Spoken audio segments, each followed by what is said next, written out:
आज कैथल पहुंचे हैं, क्या विषय है, क्या विषय है? सबसे पहले तो मैं अपने साथियों और अपनी ओर से आप सभी प्रेस के साथियों का यहाँ हार्दिक अभिनंदन करती हूँ, स्वागत करती हूँ। यह प्रेस वार्ता एक बहुत ही गंभीर विषय को संपूर्ण हरियाणा के समक्ष रखने के लिए बुलाई गई है।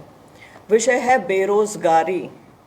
माननीय मुख्यमंत्री श्री मनोहर लाल खट्टर जी व माननीय उप मुख्यमंत्री श्री दुष्यंत चौटाला जी को न प्रदेश के युवाओं की कुछ पड़ी है, न उनकी बेरोजगारी दिख रही है, न पीड़ा दिख रही है, न दर्द दिख रहा है, न कुछ दिख रहा है, ना ही वे इसका समाधान करना चाहते हैं। वे शुतुरमुर्ग की तरह रेत में सिर छुपाकर ये कहना चाहते हैं कि कोई समस्या ही नहीं है, ताकि उन्हें कोई समाधान ना करना पड़े। आती हूँ विषय पर, बेरोजगारी। सबसे पहले देश की स्थिति बताऊंगी 3 बिंदुओं में। पहला, वित्त वर्ष 2023 में प्राइवेट नौकरियों में 30% की गिरावट हुई है। दूसरा, स्टार्टअप निवेश में 36% की गिरावट। व तीसरा, सरकारी नौकरियों में 30 लाख पद खाली। ये बड़ी भयावह स्थिति है देश की। आते हैं हरियाणा के ऊपर। हरियाणा में और भी बुरा हाल है। पिछले 2.5 से 3 सालों से यदि हम CMIE centre for monitoring of Indian economy के आंकड़े उठाकर देखें तो हम 37.4% बेरोजगारी पर खड़े थे जनवरी 2023 में। पिछले 2.5 से 3 सालों में हम हमेशा ही 20 से 25% का आंकड़ा बेरोजगारी का क्रॉस करते आए हैं, जो कि बहुत भयंकर है, भयावह है।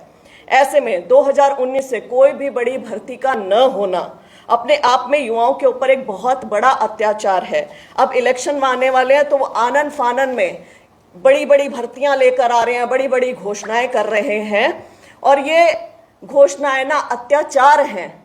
सच बताऊं कैसे, 2019 से सभी बड़ी भर्तियां यह कहकर रखी गई कि CET के अंतर्गत करवाया जाएगा। CET क्या है? Common eligibility test.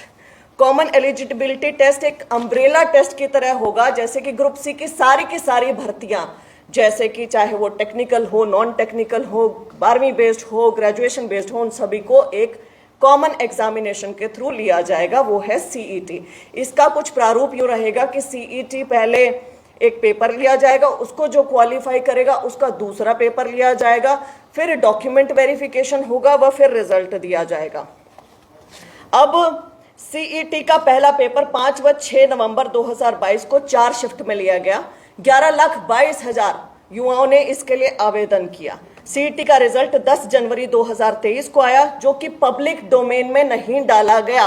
यह है अपारदर्शिता का पहला उदाहरण। जो सरकार पारदर्शिता चिल्लाती रहती है, उन्होंने इतना बड़ा रिजल्ट पब्लिक डोमेन में क्यों नहीं डाला? 11,22,000 लोगों ने आवेदन किया था ना, पहली चीज।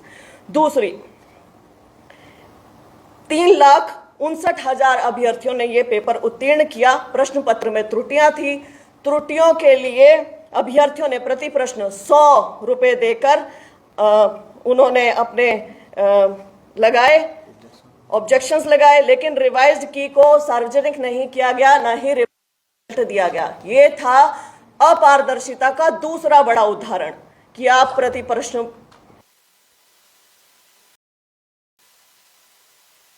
दूसरा बिंदु, 4 गुना ही क्यों? 10 गुना, 12 गुना, 15 गुना या 20 गुना क्यों नहीं? हमारे पड़ोसी राज्य उत्तर प्रदेश व राजस्थान में पोस्ट के 15 गुना अभ्यर्थियों को लिया जाता है। वहां भी ऐसा ही CET जैसा एग्जाम होता है और वहां 15 गुना लेते हैं। हरियाणा में जहां बेरोजगारी का दंश झेल रहा है, सबसे ज्यादा बेरोजगारी है, वहां 4 गुना का क्यों? सेंटर में भी जितने SSC बैंकिंग के एग्जाम होते हैं वहां 10, 12, 15, 20 गुना लेते हैं, लेकिन हरियाणा में 4 गुना क्यों रखा है? तीसरा महत्वपूर्ण बिंदु, टेक्निकल पोस्ट हैं, जैसे JEE है या सैनिटरी इंस्पेक्टर है या JSC है या असिस्टेंट लाइनमैन है, आर्किटेक्चर असिस्टेंट है। इन सबको एक नॉन टेक्निकल पेपर CET से कैसे आंक रहे हैं आप? आपको कैसे पता कि इस नॉन टेक्निकल पेपर से आंक के कोई अच्छा JEE बनेगा या कोई अच्छा JSC बनेगा या कोई अच्छा आर्किटेक्चर असिस्टेंट बनेगा? आप कैसे इसको कह सकते हैं? ये तो वही बात हुई ना कि अरिजीत सिंह और आप इनको कहें, विराट कोहली को, कि तुम एरोप्लेन उड़ा के दिखाओ, तो उनकी योग्यताएं तो अलग अलग है। तो अलग अलग योग्यताओं वाले इंसान से आप एक ही पेपर करवा के कैसे कह सकते हैं कि वे सही होंगे या ठीक होंगे? उन्हें आगे तो आप बैठने का मौका दे नहीं रहे हैं। इन्होंने क्या किया? 12th based, graduation based, engineering वाले, मेडिकल वाले सभी से एक पेपर दिलवा लिया और उनसे अब आगे उनकी पोस्ट का, मान लीजिए JEE की यदि 10 पोस्टें निकलती हैं तो 40 बच्चों को ही अलाउ किया जाएगा, क्योंकि पोस्ट का 4 गुना लेना है अगला एग्जाम देने के लिए। लेकिन जेई की क्या पता योग्यता रखते हो 10,000 बच्चे, तो कहां जाएंगे बाकी के बच्चे? क्या करेंगे वो? बेरोजगार बच्चे आपसे क्या मांग रहे हैं? पेपर में बैठने का मौका, और इसे चैलेंज कर चुके एग्जामिनेशन से पहले कोर्ट में भी। तो सरकार अपने इतना अड़ियल रुख क्यों अपनाए बैठी है? चौथा बिंदु, महत्वपूर्ण बिंदु, जिन अभ्यर्थियों के अंक 47.50 से कम थे, 47.50 एक क्वालिफाइंग अंक थे, जिनके इससे कम अंक थे उन्हें भी उत्तीर्ण दिखाया गया। 38 अंक वाले को, 40 वाले को, 42 वाले को, 45 वाले को उत्तीर्ण दिखाया गया। क्यों? 47.50 पे है कट ऑफ। तो जिन अभ्यर्थियों ने सोशियो इकोनॉमिक के अंक छोड़े थे या जिन अभ्यर्थियों ने सोशियो इकोनॉमिक के अंक क्लेम किए थे, उनके ना अंक हटाए गए ना घटाए गए। अधिकतर बच्चों के साथ ऐसा किया गया है। क्यों? 5 अंक क्या थोड़े होते हैं?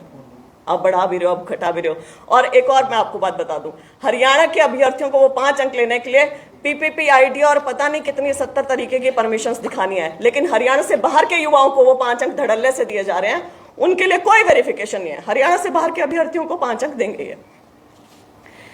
इसमें ईडब्ल्यूएस और ईएसएम, इकोनॉमिक वीकर सेक्शन और एक्स सर्विसमैन की कैटेगरी के बहुत सारे अभ्यर्थियों को जनरल कैटेगरी में दर्शाया गया है। क्या करें वो अभ्यर्थी? ये चीजें चेंज करवाने के लिए क्या कोर्ट जाएं? क्योंकि वो कमीशन के धक्के तो खा चुके हैं। आप इन चीजों को चेंज नहीं करेंगे तो एक जो योग्य बच्चा है वो बाहर निकल जाएगा, रह जाएगा। फेक सोशियो इकोनॉमिक अंकों का बहुत बड़ा इशू है। बहुत सारे अभ्यर्थियों ने फेक सोशियो इकोनॉमिक अंक ले रखे हैं। अब इस रिजल्ट के आधार पे यदि उनको 4 गुना में ले लिया जाता है तो जो असल बच्चा होगा वो कहां जाएगा? उसको कहां रखेंगे आप? और जो नॉर्मलाइजेशन का आपने फॉर्मूला लगाया वो कैसे लगाया है? कितने अंक किसके बढ़ाए, कितने अंक किसके घटाए, नॉर्मलाइज्ड अंक कितने थे और रॉ अंक कितने थे, ये सब बताएं। लेकिन वही है ना कि ये अपारदर्शी सरकार है, केवल पारदर्शिता के नारे लगाती है, कुछ नहीं करती है। इसमें 5वां बिंदु, बिना रिजल्ट रिवाइज किए, बिना रिवाइज किए दिए इन्होंने क्या किया? पीएमटी, फिजिकल मेजरमेंट टेस्ट का रिजल्ट जारी कर दिया। फिजिकल मेजरमेंट टेस्ट का शेड्यूल जारी कर दिया। शेड्यूल क्यों जारी किया जब आपने पहले चीजें ही चेंज नहीं की थी? और उसमें भी भयंकर त्रुटियां मिली हैं। त्रुटियां कैसी मिली कि इन्होंने क्या किया कि जिसके कट ऑफ से कम अंक थे, यदि मैं डिप्टी रेंजर की बात करूं 76 थे, तो 71 वाले को बुला रहे हैं, 68 वाले को बुला रहे हैं। क्यों बुला रहे हैं? पब्लिक डोमेन में वो चीज आ गई थी, बच्चे आपसे खींच के ले आए थे कोर्ट से, तो वहां बच्चे मिलान कर रहे हैं, लेकिन बुला रहे हैं। या तो ये इनकी इनएफिशिएंसी है या चालाकी है, ना उसे ठीक कर रहे हैं। ठीक करने का नाम लेते हो तो इसमें 6ठा बिंदु इंपॉर्टेंट, पीएमटी में फिजिकल मेजरमेंट टेस्ट में एक बड़ा विचित्र चीज सामने देखने को आई कि महिलाओं की चेस्ट नापने का प्रावधान इसमें दिया गया है, जो कि गलत है। हमें यहाँ पे जरूरत नहीं है उस चीज की। हरियाणा में हमारी जितनी लॉ एंड ऑर्डर की यहाँ पे पोस्ट है हरियाणा में, चाहे वो आपकी डीएसपी है या कांस्टेबल है या एसआई है, पुलिस की पोस्ट, या हम सेंटर में देखें आईपीएस है या सेंट्रल पुलिस ऑर्गेनाइजेशंस हैं, वहां पे महिलाओं की चेस्ट नहीं नापी जाती है। एंड आई एम सॉरी, महिलाओं की चेस्ट नहीं होती है, ब्रेस्ट होती है।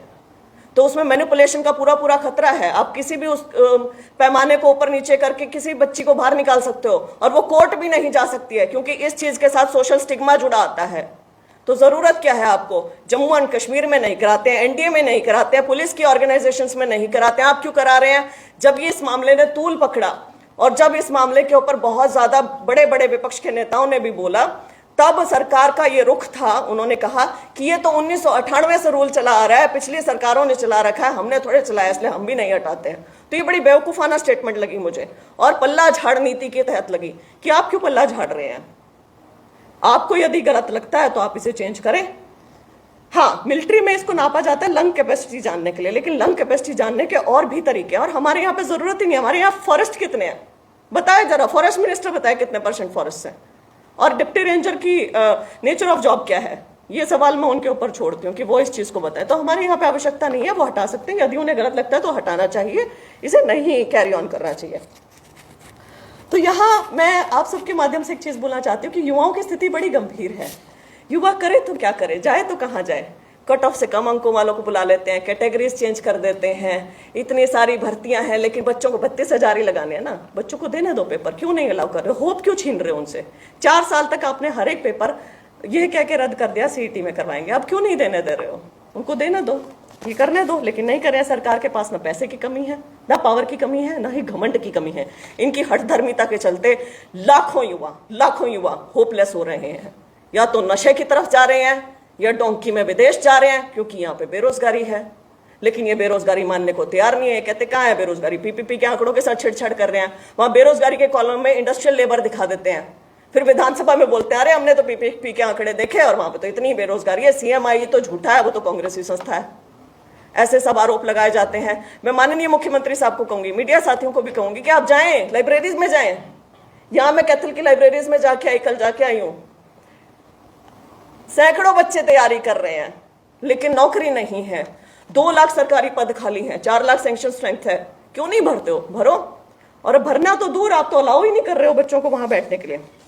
बोलने को मेरे पास इतनी सारी चीजें हैं, बेरोजगारों के इतने मुद्दे हैं कि शायद पूरा दिन लग जाए। तो अपने आप को एक इस सीईटी के मुद्दे तक सीमित रखते हुए और इसी की बात करते हुए मैं मनोहर लाल खट्टर, हमारे माननीय मुख्यमंत्री हरियाणा जी से एक चीज कहना चाहती हूँ हाथ जोड़कर कि या तो आप सीईटी क्वालिफाई कर दें या मैं एक युवा अधिकार यात्रा निकालूंगी ब्रह्म सरोवर 19 जुलाई ब्रह्म सरोवर कुरुक्षेत्र से सुबह 9 बजे हवन करके, और ये यात्रा 20 जुलाई को सीएम आवास पर जाकर खत्म होगी। उनको बड़े प्रेम पूर्वक, बहुत शांति पूर्ण तरीके से, सत्य के लिए आग्रह करते हुए हम ये यात्रा निकालने वाले हैं। इसमें सारे सीईटी के मेरे भाई बहनों सबको आग्रह करती हूँ कि आप सब आएं। इसमें सारी राजनीतिक पार्टियों से भी आग्रह करती हूँ कि हमारे तिरंगे के नीचे आए।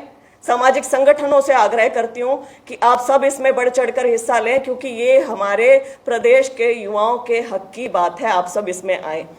हमने कुरुक्षेत्र इसलिए चुना क्योंकि कुरुक्षेत्र है धर्मनगरी। हम हमारे राजा कौन का राजधर्म याद करवाने के लिए जा रहे हैं कि आप गलत हैं, आप सोच नहीं रहे हैं युवाओं के बारे में बिल्कुल भी, और आपको आपका राजधर्म याद दिलाते हुए हम कहना चाहते हैं कि धर्म की कोई बात करें, बच्चों के भविष्य की बात करें, उनके रोजगार की बात करें।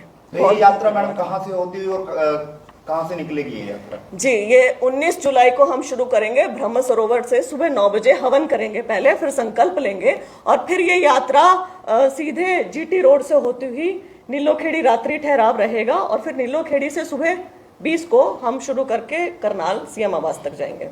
पद यात्रा है जी, ये पद यात्रा रहेगी, पैदल यात्रा रहेगी। मैडम सीएम का बयान आया था अभी 15 गुना जो सीईटी क्वालिफाइड बच्चे एग्जाम लेंगे, लेकिन उसके बाद फिर 4 गुना कर दिया। देखिए, उन्होंने बयान ही देते रहते हैं। मैं ये कह तो रही हूँ, ये ना नाम की सरकार है, काम की सरकार तो बनी नहीं रही है। 15 गुना लेंगे, 8 गुना लेंगे, अगला सीईटी करवा लेते हैं, फिर उनको भी साथ जोड़ लेंगे, फिर कहते नहीं 4 गुना ही लेंगे। तो ये बार बार बयान ही बदल रहे हैं। बस बच्चों को आस देते तोड़ देते हैं, आस देते तोड़ देते हैं। इसके रिगार्डिंग आपने किसी एजुकेशन इंस्टीट्यूट में भी बच्चों से अपील की है कि हमारे साथ इस यात्रा में शामिल हो? मैं आपके माध्यम से पहली अपील कर रही हूँ। कल मैंने कुरुक्षेत्र भी अपील की है खैर, लेकिन यहाँ कैथल भी मैं ये अपील करने के लिए आई हूँ।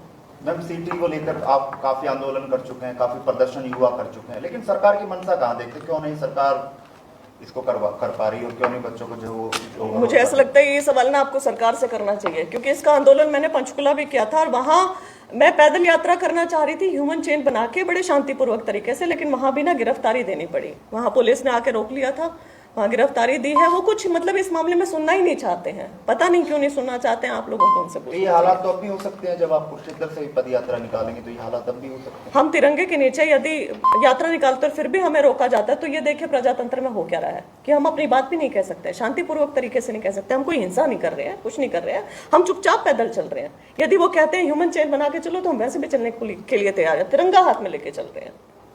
सीएम आवास पर क्या प्रोग्राम होगा? कोई ज्ञापन दिया जाएगा या कुछ? ज्ञापन देंगे हम उन्हें, सीएम साहब को। शुक्रिया जी, बहुत बहुत धन्यवाद।